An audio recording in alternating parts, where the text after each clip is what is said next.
อยู่นี่นะครับกระถามมาชื่อบอก็ชื่อจำได้นะครับบ้าเอกก็เคยมานี่เนี่ยเมื่อ5 ปีที่แล้วบอกเลยครับว่ามานี่ชาวบ้านเขาจะพักเราอยู่นะไปไซส์เพิ่นกะชื่อไปไซส์กะโอเคหักบอกเอกบอก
ข้างรถได้เอ้ย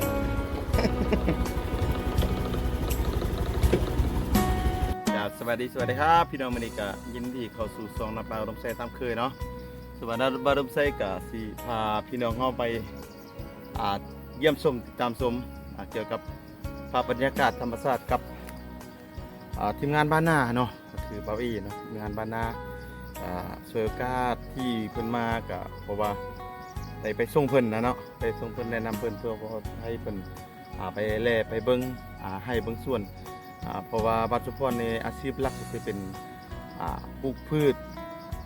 ปลูกข้าวเนาะทั้งเฮ็ดให้ปลูกข้าวและก็เลี้ยงสัตว์เฮ็ดนาก็หลายอย่างเนาะปลูกยางได้เนาะก็ส่วนหลายเนาะอันนี้ก็ถือว่ามีหลากหลายเนาะจักซั่นก็คือว่าเฮาไปติดตามชมให้น้องดาวสิเนาะเพราะว่าเบาเพิ่นอยากไปโพไปเห็นให้น้องดาวเพิ่นเป็นจังไดมาได้น็อตบ้านดมไส้ก็ได้ไปในครั้งแรกเนาะที่พาพี่น้องเข้าไปติดตามชมไปพร้อมกันว่าเฮ็ดฮอตมองใดไปฮอตมองใดแล้วเนาะไปพี่น้อง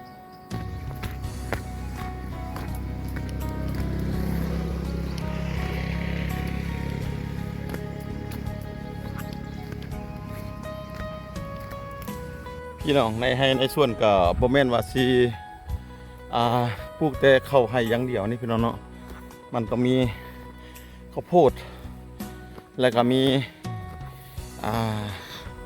ก็เอิ้นว่าสลีเนาะสลีกินเนาะ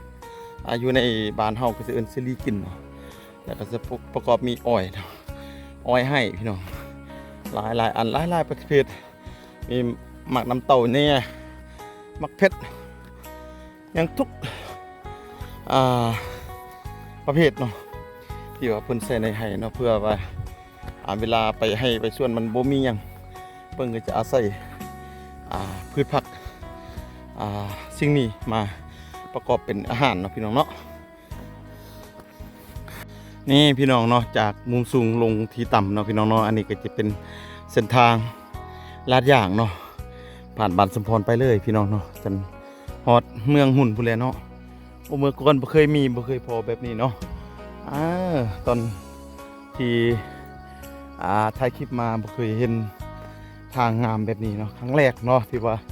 ปีนี้เฮ็ดให้บรรยากาศบ้านเฮาสะดวกสบายขึ้นเนาะทางลาดยางงามซะพี่น้องเฮ้ย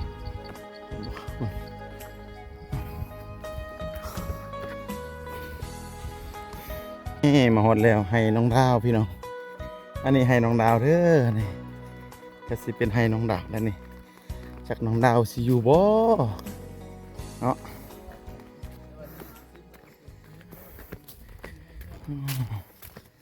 สุดยอดนี่เที่ยงน้องดาวอยู่นี่นะครับกระถามมาชื่อบอก็ชื่อจำได้นะครับบ้าเอกก็เคยมานี่เนี่ยเมื่อ5 ปีที่แล้วบอกเลยครับว่ามานี่ชาวบ้านเขาจะหักเราอยู่นะไปไซส์เพิ่นกะชื่อไปไซส์กะโอเคหักบอกว่าเอกบอกเป็นยังคือหักคนใจดีใจดี คลิปก่อนน่ะที่เขาเดินไป14กิโลน่ะนะคุณอ่ะ ครับ เขาไปเจอที่เขาเอาซื้อหยังไปฝากชาวบ้านบ้านน้ำบานนี่แล้วเนาะ ชื่อน้ำบานนี่แหละ คนเต็มให้ได้ไปบ่มื้อนั้นน่ะ ตอนนั้นเจ้าได้ไปบ่ แม่ไป ให้ผู้ใดฮะ เพิ่นล่ะ พี่เพิ่นตกตกไม่น่ะเออ ให้ อ๋อพี่น้อง14กิโลผมย่างแบบเนี่ยไปนะครับ ไปครับ14กิโลผมบอกเลยใช้เวลาตั้งยาวอันนี้ยังกิบจ่อยนะ แม่นแป๊บเดียวนะ แต่ตรงนั้นน่ะโอ้โหยอดสูงสุดเลยสูงสุดของภูเลย ตีนผาพุ่น ดินพา อันนี้เขาเอิ้นหยังเอิ้นพูนบ่ แม่น ตรงเขาไปเป็นพาแม่นบ่ แม่น โอ้โหหน้าพาเนาะ แม่น กินน้ำเลยเด้อ กินแล้ว บ่ แม่ แม่นนั่นนะพี่น้องบ่เป็นมาหอดกินเขาเด้นี่ล่ะเขาถึงชีวิตจริง กินแล้วแม่ ๆ เดี๋ยวต่อไปเขาสิกินเขาแล้วเขาสิได้ไปเสียหญ้าให้ใส่เพิ่นบัดน่ะ ไปโลด ผู้บอบรักเอาเสียเบ้าเอไปซัก บ่ได้เอาเส้นเหงามา อืม แซ่บกินตำมักทั่วบ้านเฮาน่ะ ว่ามาได้มามันก็กินพอดีบ่นะ อ่อน น้องดาวไปสิไปเล่น ให้พี่น้องอันนี้ก็สิเป็นให้น้องดาวเนาะเสียดายเพิ่นมื้อนี้เพิ่นบ่ได้ไปเนาะพี่น้องเพิ่นก็จักเพิ่นไปธุระที่หรือว่าไปห้องหมอจักไปจังฮู้บ่ฮู้เถอะเนาะก็คิดว่าน้องดาวเพิ่นอยู่ให้ก็เลยมาหาเพิ่นอยู่พี่เนาะแต่แล้วก็บ่ได้เห็นเพิ่นเพิ่นอาจจะไปกวดสุขภาพอยู่ห้องกายกับผู้เนาะอยู่ห้องหมอกับผู้นี่พี่น้องอันนี้น้องดาวเพิ่นก็ได้เสียเนาะมื้อวานเพิ่นยังมาเด้พี่น้องเนาะให้นี่เนาะแต่ว่าน้องบ่ดมใส่กะถือว่าบ่มีนั่นเด้พี่น้องเอ้ยเนาะบ่มีบุญ สิมาพ่อเนาะให้มาพ่อมื้อนี้โอ้พี่น้องบรรยากาศอยู่กลางไร่กลางสวนอันนี้ก็สิเป็นเส้นทางรถเนาะที่ทางนี้ก็สิผ่านฮอดเมืองนาแลเนาะเมืองนาแลแขวงหลวงน้ำท่าเนาะไปทางนี้ก็สิเป็นทางบ่อแก้วเมืองพาอุดมใกล้กับเชียงใหม่เชียงรายเนาะนี่เนาะโอ้อาจจะมีมักทั่วได้พี่น้องเอ้ยอันนี้มักทั่วให้เนาะเห็นบ่อ๋อนี่มักทั่วให้ทั่วน้องดาวพี่น้องอันนี้เห็นบ่อันนี้สิเป็นหมากน้ำเต้านี่นะนี่สามารถปลูกอยู่ให้อยู่สวนสำหรับเวลาไปเสียหญ้าบายสวนก็สิเอาพืชผักจากวัตถุดิบนี่แหละเนาะที่เฮานำแกนเมล็ดมาลงมาปลูกฮอดยามนี้เราก็จะได้กินกันเนาะเก็บไปกินเวลาไปให้ไปสวนอันนี้ก็สิเป็นผักนางตู้เนาะนี่เห็นบ่แกงใส่หน่อส้มหมกใส่เขียดใส่กบโอ้แซ่บพี่น้องเนาะนี่จะหอมๆกลมๆเนาะตามภาษาบ้านนอกเขาสิมักแบบนี้เนาะนี่มันต้นเนาะ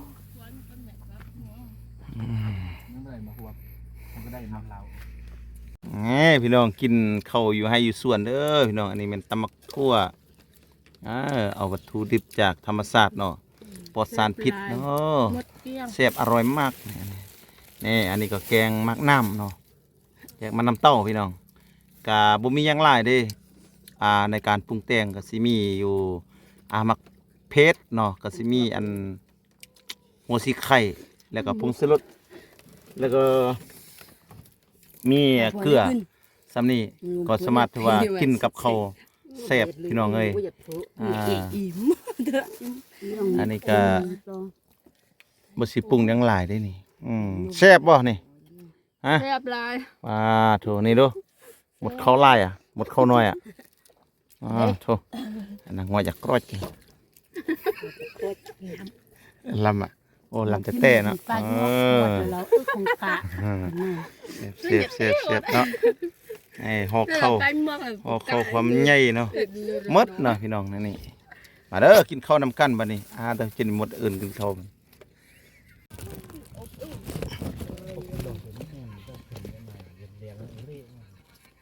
มือเอาไปรุ่นวาตาขึ้นซ้อนแล้ว นี่น้ำนี่ก็ได้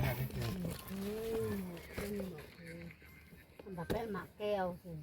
แต่อบมือเลยจะทางเรียนน้องถึงกู ผมเคยมีผู้สาวบ้านสอนไทยแค่นี้มันบอกเฟซไปแล้วเมื่อกี้มันเป็น FC ผมไปหามันครับคืออย่างบุให้ผมไปหาอยู่บ้านเถอะก็บอกรักเสาครับ งามดิเป็นสาวเล่ากัน อันมือวานไม่โทษนั่นแหละ มันไปเฮ็ดอย่าง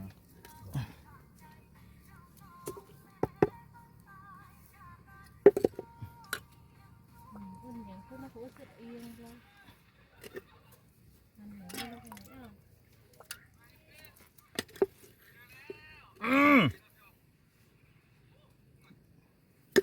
เอาล่ะพี่น้องก็หลังจากที่กินข้าวกินน้ำกันแล้วก็สิรับผ้ารับมีดรับแวกเพื่อสิไปเชียร์หญ้าต่อเนาะกว่าจะกลับบ้านก็ได้รับผ้ารับมีดก่อนเนาะรับแวกก่อนก็ไปเชียร์หญ้าเนาะ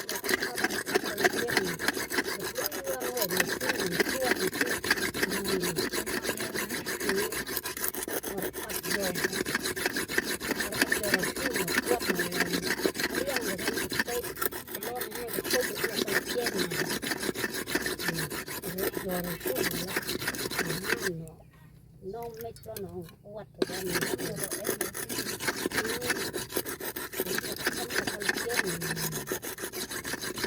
เรายำมุ้งอยู่ก้อนเวลายำกะทิอันนี้ก้อนไหนน้องไม่รู้เลย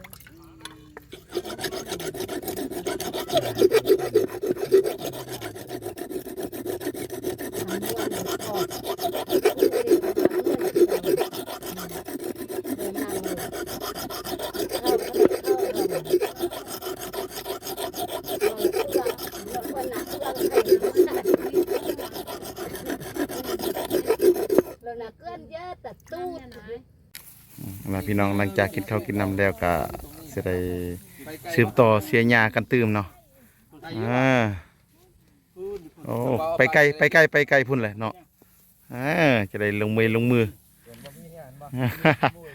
เนาะอันนี้แล้วเนาะเป็นภาษาของชาวบ้านเนาะหลังจากที่หลังจากเพิ่นได้พักผ่อนแล้วเพิ่นก็สิได้เสียหญ้าต่อเนาะตอนเช้าตื่นแต่เช้าเพิ่นก็สิมาถ่ายมาเฮ็ดเวียกแต่เช้าๆเนาะหลังจากฮอด11-12 โมงเที่ยงก็เพิ่นก็จะได้กินข้าวกินน้ำเนาะหลังจากกินข้าวกินน้ำเพิ่นก็จะได้พักผ่อนบ่ายโมงบ่ายโมงบ่ายสองบ่าย1บ่าย2เพิ่นก็จะได้สืบต่อกันเสียหญ้ากันตื่มเนาะอันนี้เป็นวิถีชีวิตของคนดอยคนบ้านนอกพี่น้องเนาะก็อาศัยแบบนี้เนาะ